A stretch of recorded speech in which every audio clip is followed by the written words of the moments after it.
the shame is not yours. If you were sexually assaulted, the shame is not yours. You didn't do anything wrong. It was done to you. We talk all about society. We talk all about religion. We talk all about community. We talk all about how you shouldn't be owned by your father, or you shouldn't be traded for a cow. And mostly I deal with people in a first world country as a neurolinguistic practitioner who specializes in cPTSD. And I also have branched into relational sexuality, which, to clarify again, is not sex with your relations, depending on the state. As I said before, I don't think we code for that. I mean, I work with people that are in a relationship that they want to make better, or they want to be in a relationship and don't know how to overcome their intimacy problems and their cPTSD, or they're a partner of someone who has cPTSD and may or may not know it. Childhood sexual assault survivors often don't know they have cPTSD. And so I said the shame is not yours, and then the P in spades, gonna get there, all ties together. Separating the past from the present. That's huge. We spend a lot of time on it. We can spend a lot of time on it. And really the entire program is designed, not program, it's just a way of life. Spades, spades, spades. Spades is abundance. Spades is good. So I thought that was a great acronym for what I realized I do every day to deal with my cPTSD. I am also autistic, and autistic children are 7 times more likely to be sexually groomed and assaulted as are autistic adults, because understanding the social lines is already tricky, and when they start grooming you as a child, you don't understand that that's what's happening. You form an attachment, you form a bond, but you also know right from wrong, so you form self-disgust and self-hatred. And we talk about overcoming that in the P in spades. Please go back and look at that, because I don't have time to do that right now, but it's all in the library on YouTube, and it is and will always be free. I talk to people free. That's why the corporate sponsorships, because I couldn't afford help when I needed help the first time, and it wasn't readily available. It wasn't even being talked about. What was happening to me was not even being talked about in any circle. In addition to being sexually assaulted and groomed by the one person, I was also, pardon my lisping, I have a lisp. I had to go to like special classes, grade school, to learn how to not lisp. See, I got the big rabbit teeth.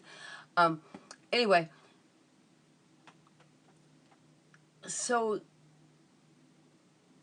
when you were sexually assaulted as a child, it becomes even more difficult to ask for what you want, which is the next letter, the A in spades. I said we have to separate the past from the present. I could talk about that all day, and to avoid tangenting off again, A, ask for what you want. We talked about that last week. Please go look at that. I actually rolled it together with those Nasty Women live stream last week because they were so topically together, and it also was a time crunch for me where I needed to do that thing. Those Nasty Women talk follows this. From now on, we're doing them together on Thursdays for the sake of studio, for the sake of time, for the sake of my book is on pre-order, and there is so much involved. I had no idea how much was involved. You don't just write a book. It turns out you ride social channels. You get endorsement letters and sponsorship letters and requests for press, and it's quite overwhelming. That plus starting the podcasts side by side. So I'm glad you're with me. And I'm encouraging you to move on from asking for what you want from the boardroom to the bedroom to today. Don't wait to feel okay to be okay. And that may sound really simple, but it's actually kind of complex. My hair is driving me nuts. to a person, which is everybody. Like I said last week, it's not just childhood sexual assault survivors. Most of us are afraid to ask for what we want. And I explained the detriment of doing that, and I said, you're a dirty, rotten liar if you don't, last week. Please, it's on YouTube. You can look at that if you want to. And I preached the week before about how selfishness is the only path to selflessness, because if you're not truly receiving enough to want to give, then everything's a lie. Everything you do, everything you talk about, every relationship you have, if you're just trying to be the best you can be and working it for somebody else, and yes, I just burped, drinking seltzer, then what are you really giving? What do you have to give? If it's based on you trying to make somebody else happy, trying to live up to a religion, trying to get to the next life without losing your place, I encourage people to live for the now. And so the D in spades, super simple, right? We started with the shame is not yours, and then we separated the past from the present, and we learned techniques to do that. Go look at that. Lots and lots of videos on that. And then we learn to ask for what we want. From the boardroom to the bedroom, we ask for what we want. We don't just take what's given in life. So the next logical step is don't wait to feel okay to be okay. And what I mean by that is, I'm kind of a daredevil, so I'll use a sports analogy. When the pandemic hit, myself and my sons went to the cliffs at Johnson Shut-ins, which I adore, which I grew up going to Elephant Rocks and Johnson Shut-ins. And I always looked at the highest cliff, the highest high, the 70-foot cliff. You're not allowed to go there. There are signs say, don't go there. And people do anyway. And we watch them and cheer, right? And I'm a pretty good swimmer, and I rappelled in the past in ROTC and just in life. I like to cliff climb and play my flute out on ledges over quarries and stuff like that. I like that. So I'm thinking, okay, I'm too scared. I can't do that. I'm afraid of heights. I can't do that. But you know what? I did. I backed off the building. Terrified me. In fact, just this past weekend, I mentioned to my husband Saturday night that I had never ziplined. And he's like, really? Well, how about tomorrow? And I'm like, cool. So then he's like, well, here's the choices, right? And at Planet Ape in the Swope Park in Kansas City, they have like the 475-foot zip line, right? I'm like, well, hey, go big or go home. It didn't cost that much more. And I was surprised it didn't cost that much more. Well, I learned why. Okay, I got to tell you my picture of ziplining to start with. My image of ziplining is you and I've got a bum knee too. I had knee surgery, have to baby one knee. So I did an entire 475-foot in the treetops zipline course. Not the entire, I didn't make the last one. Most of it with one knee, pulling everything up with one knee, whatever. Terrified. I'm terrified of heights. I'm thinking, well, this is great. I'm going to overcome my fear. That's what I'm saying. So it fits in with the don't wait to feel okay to be okay. I never felt okay about ziplining, but I really wanted to do it. And I imagined it would be like rappelling. I imagined I'd be up high and there'd be that momentary fear. Well, it's like momentary fear that lasts for 3 hours. It's a 3-hour tour. It was a 3-hour tour in the treetops. And I imagined, like the brochure shows, somebody smiling, a platform with railings. You've got the harness on, which I did.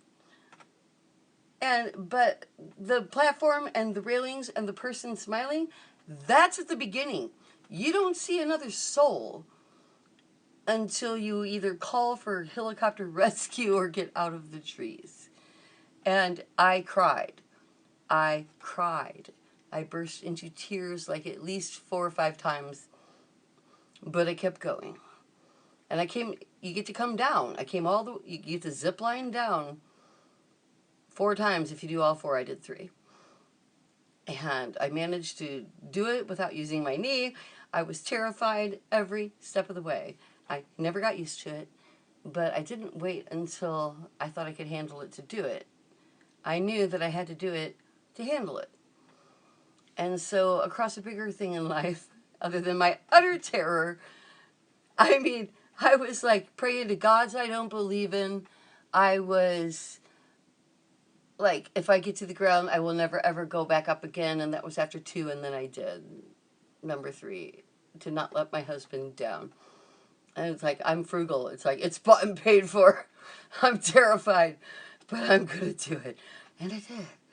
And you know what? It was like my 3rd child. I thought the 3rd child would be easier. No. I had natural childbirth three times, and if they tell you it's ever going to get easier, I don't know. They're abnormal or a liar, or I just had it really, really rough, because it doesn't get easier, but you persevere and you get through. But the good news is that's an extreme case. In the case of This Is Your Life right now, kind of hot, usually you don't have to climb around in treetops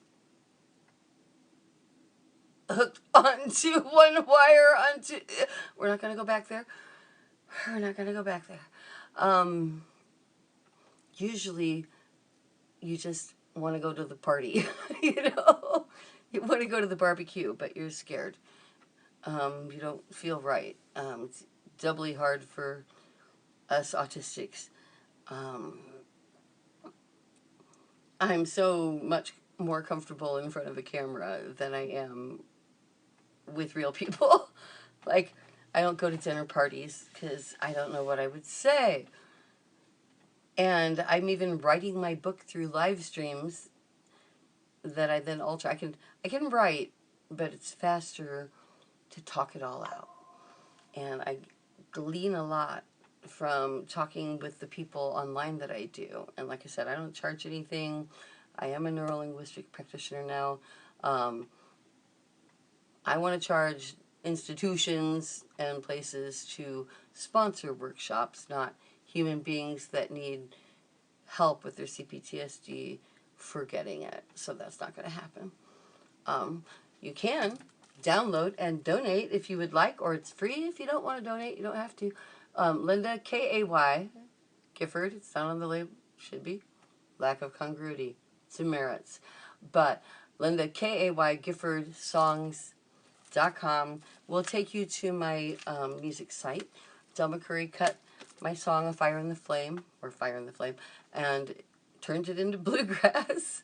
And I found out about it 9 months later because I'm such a dweeb. I don't answer. Like, I didn't check my email or my answering machine.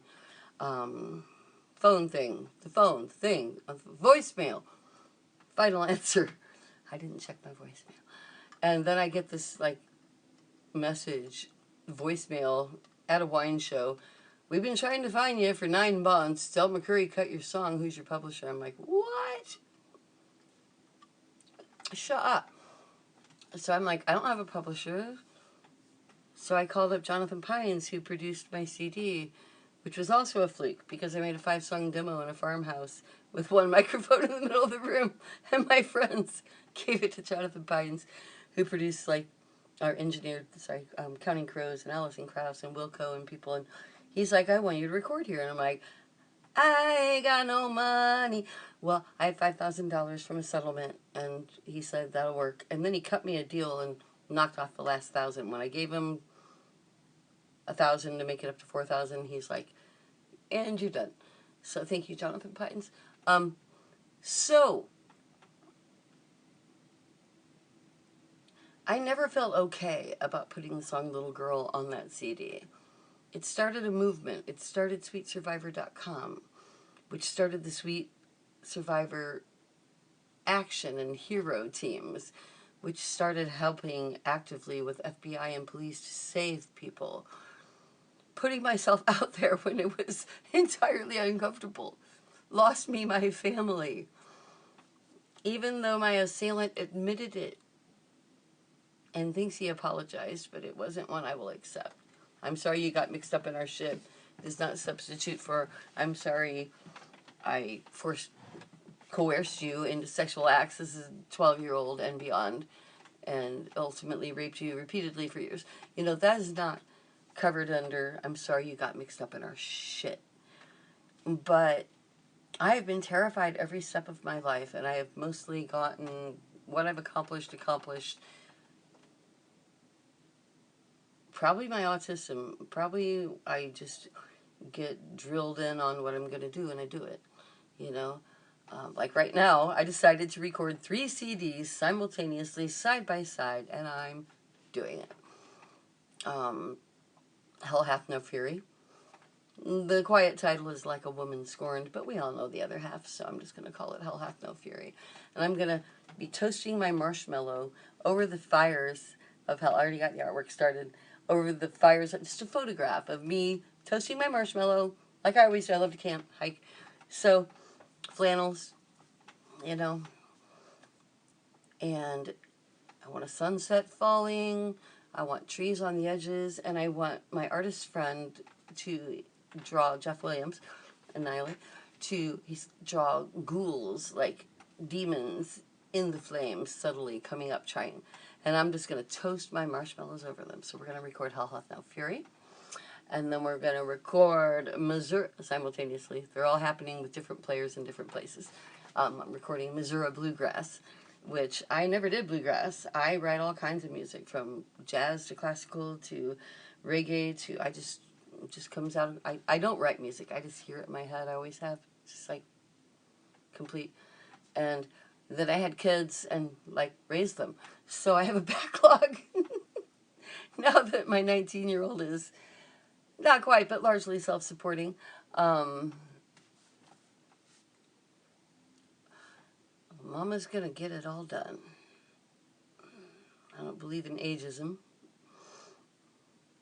And as far as don't wait to feel okay to be okay, you'll have naysayers.